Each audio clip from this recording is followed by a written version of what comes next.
Hello guys, welcome to my channel. Today we are going to see how to fix Microsoft Edge not launching in Windows 11.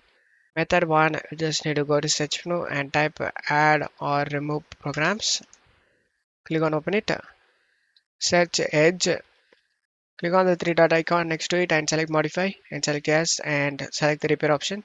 This will help you to reinstall the Microsoft Edge.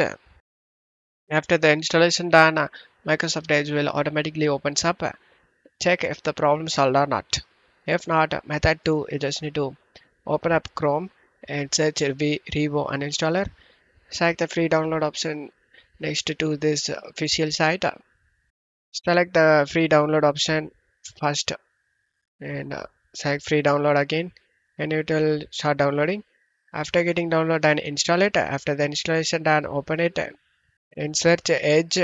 Right click on the Microsoft Edge and select uninstall. This program will help you to remove all files related to this application.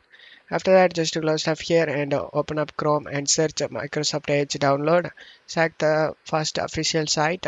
Select the download for Windows option and download it. And after the download done, install it and you can use the Microsoft Edge without having any problem. Don't forget to leave a like, guys. Thank you.